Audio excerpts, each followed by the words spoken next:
এই বছর 2025 সালের সামার প্রজেক্টে আমাদের স্কুল দ্য পার্ক ইনস্টিটিউশন থেকে প্রধানত 4টি জায়গায় নিয়ে যাওয়া হয়েছিল। 1. বিশেষ নাট্যকার গিরিশচন্দ্র ঘোষ মহাশয়ের বাড়ি। 2. Bank studies. 3. নেচার স্টাডিজ এবং 4. বাগবাজার রিডিং লাইব্রেরি ভ্রমণ। তো প্রথমে আসি মহাশয় গিরিশচন্দ্র ঘোষের বাড়ি। তো গিরিশচন্দ্র ঘোষ ছিলেন বিশেষ একজন নাট্যকার। তিনি বহু নাটক রচনা করেছেন। তার সম্বন্ধে আমরা আরও অনেক কিছু ম্যামের কাছ থেকে জানতে পারলাম।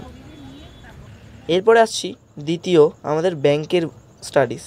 আমরা প্রধানত ব্যাংকে গিয়েছিলাম এবং ব্যাংকে গিয়ে জেনেছিলাম বিভিন্ন জিনিস, যেমন আমরা নতুন পাসবুক ওপেন করতে গেলে কি কি তথ্য লাগবে, কিভাবে তার ফর্ম ফিল আপ করবো এবং উইথড্রল ডিপোজিটের স্লিপ কীভাবে আমরা ফুলফিল করে জমা দেব, এটিএম কার্ড ইউজ করতে পারবো কীভাবে, ইত্যাদি অনেক কিছু জেনেছি।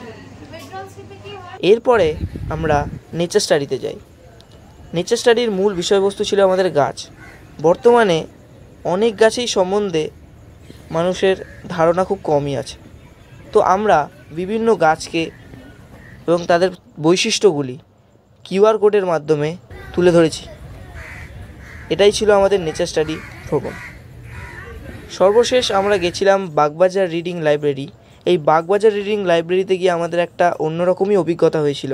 বাগবাজার রিডিং লাইব্রেরি ভ্রমণে আমরা গিয়ে যা জানতে পারলাম যে সেই লাইব্রেরি অত্যন্ত পুরনো এবং সেই লাইব্রেরিতে কিভাবে বই নেওয়া হয় এবং বই পড়ে তা ফেরত দেওয়া হয় সেটার যে নিয়মকানুন সেটাও আমরা জেনেছি। যেমন একটা কার্ড দেয়, ওই কার্ডের মধ্যে নাম, ঠিকানা, বইয়ের নাম এবং বইয়ের লেখকের নাম লিখে দিতে হয়। তারপর এই কার্ডটা বইয়ের সাথে জমা দিয়ে দিতে হয়।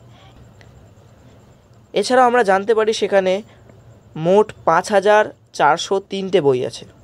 ভাবতেও অবাক লাগে, কতই বই। এছাড়াও পুরনো কত পত্রিকা, প্রবাসী, আনন্দমেলা, বঙ্গদর্শন ইত্যাদির সমাহার। এছাড়াও ছিল বিভিন্ন ইংরেজি, বাংলা নাটক, প্রবন্ধেরও সমাহার। তো এমনও বই ছিল যেটা আমাদের সারা কলকাতায় কোনো গ্রন্থাগারেই নেই। সেই বইটা আমরা দেখেওছি। তো এক কথায় আমাদের এই সামার প্রজেক্টের ভ্রমণের জায়গাগুলো খুবই ভালো লেগেছে। আমরা পরবর্তীকালে আরও অন্যান্য জায়গায় যাব।